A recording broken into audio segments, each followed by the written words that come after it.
अस्सलामुअलैकुम brothers and sisters, I hope आप सब अच्छे से होंगे। बांग्लादेश में तख्ता पलट हो चुका है। फॉर्मर पीएम शेख हसीना देश छोड़कर जा चुकी है और उन्हें इंडिया में असाइलम भी मिल चुका है। शेख हसीना जी के देश छोड़ने के तुरंत बाद से ही सोशल मीडिया में बहुत से वीडियोस सर्कुलेट करने लगे, जिसमें ये बताया जा रहा है कि बांग्लादेशी हिंदुओं पर अत्याचार हो रहा है, उन्हें मारा जा रहा है और उनके घरों और मंदिरों को जलाया जा रहा है। जैसे कि लिटिन दास के घर को जला दिया गया और एक जगह लक्ष्मीपुर में एक हिंदू के दुकान को जला दिया गया और एक वीडियो भी आम की गई जिसमें कुछ जिहादी एक हिंदू नाबालिग लड़की को अगवा कर रहे थे। आखिर इन सब न्यूज़ का सच क्या है, इसके पीछे कौन लोग हो सकते हैं, या फिर कुछ लोग जानबूझकर इन न्यूज़ को एग्जैजरेट कर शेयर कर रहे हैं ताकि इंडिया में माहौल ख़राब हो सके। आज की इस वीडियो में हम इन्हीं सब बातों की तह तक जाएंगे और जानेंगे कि आखिर इन सब की सच्चाई क्या है। तो बने रहिए इस वीडियो में।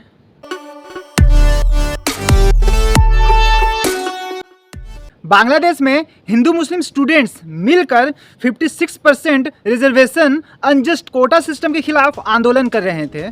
शुरुआत में ये आंदोलन पीसफुल ही थे, लेकिन आगे चलकर ये आंदोलन हिंसक हो गया और इतना ही हिंसक हो गया कि पीएम शेख हसीना को रेजिग्नेशन देना पड़ा। उनके एग्जिट के बाद से ही बांग्लादेशी हिंदुओं पर अत्याचार के बहुत सारे न्यूज़ सोशल मीडिया पर स्प्रेड किए जाने लगे, जैसे कि लिटिन दास के घर को जला देना।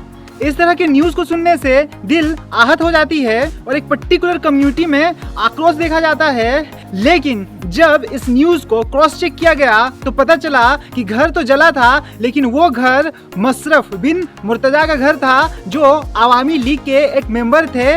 इस जलते हुए घर को जानबूझकर लिटिन दास का घर बताया गया और आपके भावनाओं के साथ खेला गया और माहौल खराब करने की कोशिश की गई।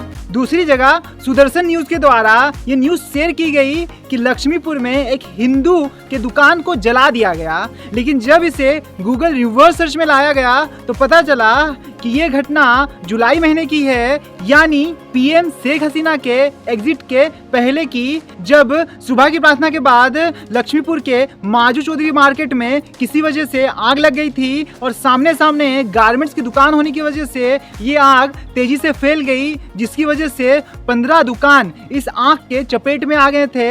इसी न्यूज़ को सुदर्शन न्यूज़ ने और भी अन्य इंडियन ट्विटर अकाउंट से हिंदू मुस्लिम एंगल देकर शेयर किया गया और आपके भावनाओं के साथ खेला गया। और एक जगह जहाँ पे ये दावा किया गया कि एक हिंदू नाबालिग लड़की को कुछ जिहादी किडनैप कर रहे थे, लेकिन जब इसे भी क्रॉस चेक किया गया तो पता चला कि एक मुस्लिम कपल्स जो सेपरेट हो गए थे और वो लेडी अपने पापा के घर में रह रही थी, उसके हस्बैंड ने ही ये साजिश करके उसे किडनैप करवाया। तो ये भी फेक न्यूज़ जो है हिंदू मुस्लिम एंगल देकर फैलाया गया और आपके सेंटिमेंट को हर्ट किया गया। और एक न्यूज़ जो बहुत ही आम की गई, जहाँ पे ये दावा किया गया कि एक पूरे हिंदू फैमिली को मार दिया गया, लेकिन जब इसे भी चेक किया गया तो पता चला कि फैमिली मरे तो ज़रूर थे, लेकिन वो पूरी की पूरी फैमिली एक मुस्लिम फैमिली थी। उस घर के गार्जियन पर लोन था और वो डिप्रेशन में जी रहा था। इसी वजह से उसने अपने वाइफ और 2 बच्चों को मारकर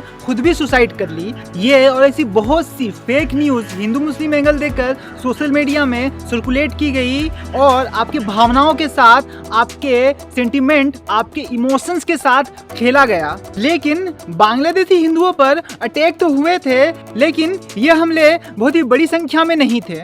इसके पीछे अवामी लीग हो सकती है, या फिर एक बार पीएम शेख हसीना ने अपनी स्पीच में अमेरिका का जिक्र किया था, हो सकता है उसका भी इसमें हाथ हो, या फिर पाकिस्तान की आईएसआई का इसमें हाथ हो। लेकिन जो भी हो, हिंदुओं पर बहुत बड़ी संख्या में अटैक नहीं किए गए। और बांग्लादेश की सबसे क्रूशल चीज़ ये है कि जब भी माइनॉरिटीज़ पर हमले किए गए, वहीं के लोग उनकी प्रोटेक्शन के लिए आगे आ गए। जैसे कि आप अल जजीरा न्यूज़ में देख सकते हो कि कुछ स्टूडेंट्स और मुस्लिम्स मिलकर उनकी रक्षा कर रहे थे। और बीबीसी की भी ये न्यूज़ है, जहां पर जब हिंदुओं पर हमले हो रहे थे तब वहीं के कुछ मुस्लिम्स उनकी रक्षा कर रहे थे। आप फोटो भी देख सकते हो कि किस तरह वहां के मुस्लिम उनके पवित्र स्थल की पहरेदारी कर रहे हैं। अफसोस की बात तो ये है कि बहुत सारे फेक न्यूज़ हमारे इंडियन ट्विटर अकाउंट से ही शेयर किए गए हैं, जो कि अभी उनकी ट्विटर अकाउंट्स में अवेलेबल हैं। आप इस तरह के न्यूज़ से सावधान रहें और कुछ भी स्टेप लेने से पहले उस न्यूज़ को एक बार क्रॉस चेक ज़रूर कर लें। आई होप आपको ये इन्फॉर्मेशन अच्छी लगी होगी। अंटिल नेक्स्ट टाइम, अस्सलामु अलैकुम।